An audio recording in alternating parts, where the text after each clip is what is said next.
Welcome and good day. This is David Shea of Shea's Holistics. This is a follow-on video to manifesting your soul's high path. It's really important in our lives that as things unfold that we focus on what we really need, that we free ourselves from the encumbering situations, people, attitudes, behaviors of the past, and allow the greater universe in our higher guidance. I call it the divine. That's our connection with God, whatever aspect of the divine that we connect with, that allow that to guide us in our daily interactions. So many of us yearn for more, yet repeat the patterns of the past. We do again today what we did yesterday because we're not sure what to change, what direction to go. Now, I've talked about in the various articles about our life plan. It is everything that we could ever do in our lifetime, from low to high, from we can do it this way, we can do it that way.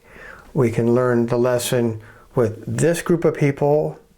We can learn it in a bumpier path, or we can learn it on a smoother path. That really is up to us and how open we are to the changes that our higher guidance in the universe are bringing into our life. Now, the life plan is diverse, so it allows us to repeat everything that we did yesterday again today. We can learn our lessons again the easy way, or we can learn them somewhere in the middle, or we can take what I call the soul's high path. And just for ease of reference, what I mean regarding the soul's high path in this particular article, there's a variety of things we can do, ways we can approach any particular thing in life. We can do it this way, a little easier, the higher path, and even higher path. The higher paths are sometimes not easier, they can be more challenging, but they're also more rewarding. It's up to us. So what I mean by the soul's high path is that given the complex nature of our being and where we are collectively with the complex clockwork and interconnections of our being, is that at any given moment there are certain paths that are the highest path that we can follow right now given who we are. There may be higher paths available, but we're not ready for them. So that's what I mean by that. And this brings us to the law of flow. And this is something that a lot of us do. We hold on to the old because that's what we know and the new doesn't show up. But what we also have to do is allow ourselves to let go of that which no longer serves us, be willing to let it go, and trust that, again, the universe and the divine and our higher guidance is going to bring in the very thing we need. Because so long as we hold on to something, it does not create the space necessary for something new to flow in. That's the law of flow. It is really in our best interest to let go of those things that no longer serve us. For example, how many of us hold on to aspirations that are part of another era of our life? You know, if we're teenagers, perhaps they're from when we were 8 or 9. If we're in our 20s or 30s, perhaps these are from our teenage years. Whatever they are, it's important that we reevaluate things as we go along and let go of them. It's like, you know what, that seemed like a good idea, but I've grown beyond that now, and now I need to let that go and find out what it is that does serve us. And so long as we hold on to something, the universe, our higher guidance, is not going to interfere. It can do nothing about it so long as we hold on. It will allow us to keep control of a situation. It's only when we hand it over to our higher guidance and just trust and flow with it that the new can come into our life. And that's one of those Eastern Buddhist things, Hindu, they talk about that. It's the same idea behind don't take on someone else's karma. They don't take on someone else's problem, because the minute we do, the minute we take possession of something, even if it didn't belong to us, we now own it. Then go back to the life path again. There's all these life path threads and all these opportunities that we consciously know nothing about. Plus, we make decisions at various levels of our being beyond our conscious self, and most of us know this. We have some subconscious patterns that we have. We also have some higher conscious patterns that we make decisions from our non-conscious self, the inner self, that we only later realize, wow, I guess I did make that decision. I hadn't even consciously thought about it. I think all of us have had that happen. And when we do, that's just a reminder that we are complex beings again. And because we are, and we have things happening at different levels and different aspects. And by aspects, I mean not only within our being here, but our connections to other aspects of ourselves that we think of as past lives, future lives, perhaps in another realm, on another planet, maybe even in another universe, wherever they are, we're interacting with them. And those energetic connections affect us in the here and now, even though we're not consciously aware of it. So how do we find our soul's high path, the highest one that we're ready for right now, when we don't even know all the decisions we're making or what paths are available? So that puts us into the power of intention. If any one of you have read any of my posts or attended our monthly meditations, I have learned so much about the power of intention, and I'm going to make it short. I am colorblind. I think I've mentioned that in my writings. Visually with my body, my eyes don't see them. However, when I'm in meditation, they're vibrant. But because I don't know what to call them here at the earthly level, when I'm in meditation and I talk about, oh, I saw all these vibrant colors, inevitably people ask me, well, what colors did you see? And I say, well, blue, but that might have been violet, but hold on, that could have been purple. I just don't know what to call it.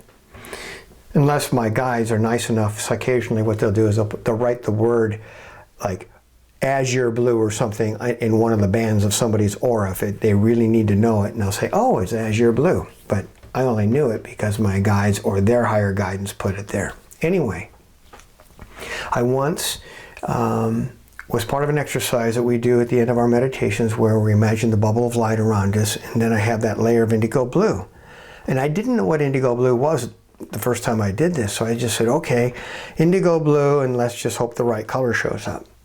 Now I have a friend who can see auras the same way we see televisions, and she said, I was talking to her that evening after I had done that exercise, and she said, wow, your aura looks really nice, and you have an abnormal level of indigo blue, not azure blue. That was a previous example, but indigo blue in your aura, and that taught me the power of intention.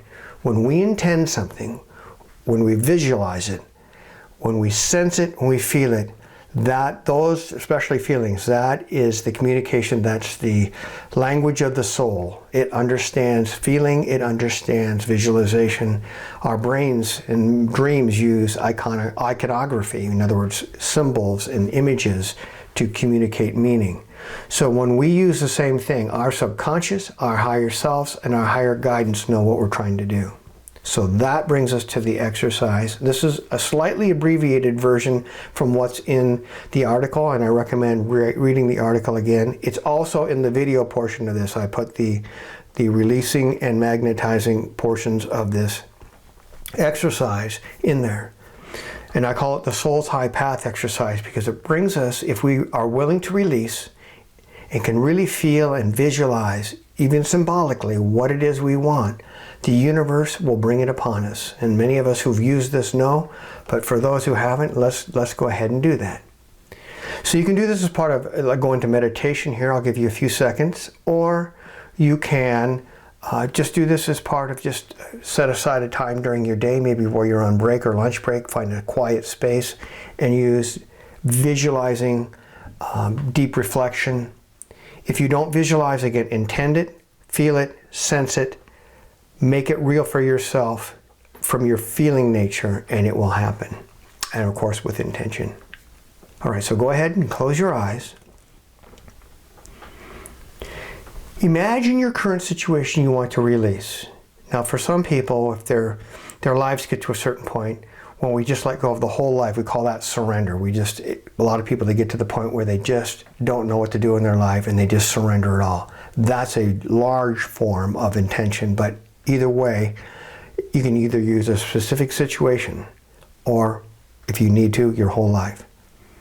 Visualize it, sense it, feel it. You can use it symbolically. Whatever it is that makes it real, see it in a way that, however your imagination renders it, that is what is right for you.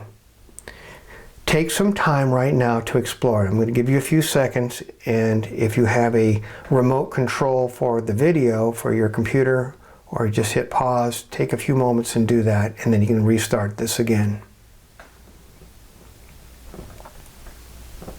Study it. Explore it. Again, you make it as real as you can so that it really feels like the situation it is in your life. Then you can ask your higher guidance, the universe, or the divine. Again, that's our shorthand for your whatever aspect of God that you connect with. The reason for this is in your life. You may hear something, you may have a feeling about it, you may sense it. You're undoubtedly going to get it energetically. It will come energetically. And even if you don't hear it consciously, just know that you have received the information of why it is in your life. Take a moment and acknowledge that. Acknowledge that it exists in your life. It doesn't mean you agree to it. It just means that you're acknowledging that it exists in your life. And thank the situation for being the teacher. For that's what it was. You are now ready to let it go. It's part of what was. Thank it again and release it to the universe. Let it disappear from your intentions, from your vision. Clear it from your emotional space. You can move on to a beautiful day in a meadow or something else, but go ahead and clear that vision or the intention that you had via your feelings of this situation and release it in whatever way is right for you. Know that the patterns have been dissolved and handed over to higher guidance, and it's really important that we let it go, that we do not hold it into our energy field. Again, our higher guidance will be a perfect gentleman or a lady and allow us to hold on to what it is ours. If we want it, it will give it to us, let us take it back. So if you ever catch yourself doing that, just release it. If you catch yourself holding on to it again, just go ahead and do this visualization, release it, and hand it over to them. And if you're using visualization, just imagine it to dissolve into the light, into the sky, and be gone. And then again, you can use this once again, and just think of this as things how they used to be. This is no longer who you are. This is how things used to be. And know that it's part of the past. And now we're ready to magnetize. Now, there are all kinds of higher life path segments available to us right now, our soul's high path. We shift path segments all the time and don't even realize it. Some people do, but most of us do not. So now, you can use any kind of visualization you want. I'm going to use a specific one that works for many people. Imagine before you a bright, shining path of brilliant white or golden light. You can see it shining, radiating toward you. You can see the main path being really bright, either white light or some golden light, however you see it. Visualize yourself walking this illuminated, luminous path of light. See yourself doing it. You can imagine symbolically, literally, or whatever combination you have of the ideal path. You can make it as specific as you need, but leave it open so that the universe and your higher guidance can give you what it is you need. See it, explore it emotionally, feel it as if it's in your life right now, like you have it right before you, like the pencil in your hand, make it that real, or the pen, whatever you have, make it a really part of your life. Visualize it, see it with a golden light, you're part of it, see yourself in this image, exploring the different images and symbologies and emotionally how it feels. Go ahead now, if you need to, as you're exploring this, press pause on this recording until you're ready. Now, once you've done that, there is no time on the inner dimensions. This can be manifest instantly, but it will undoubtedly unfold as part of your life's life plan, your soul's high path, as well as all the different mix of things the universe has that we have in our lives. We're not, we interact with other people and other paths, so it's going to segue into that when it's right. When you are ready, release it into the golden light that illuminates the bright shining path. Just see it being released, absorbed into the white or golden light.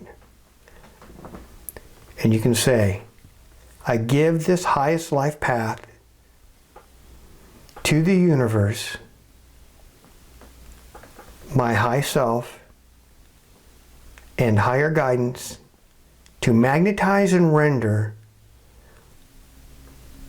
it into my life for the highest good of all.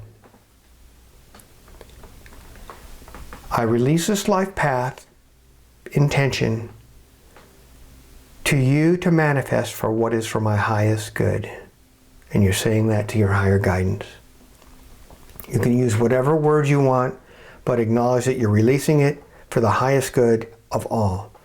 This allows it to be not only for your highest good, but for the highest good of your life path and all those that intersect your life path. Now clear your mind of the image when you're ready.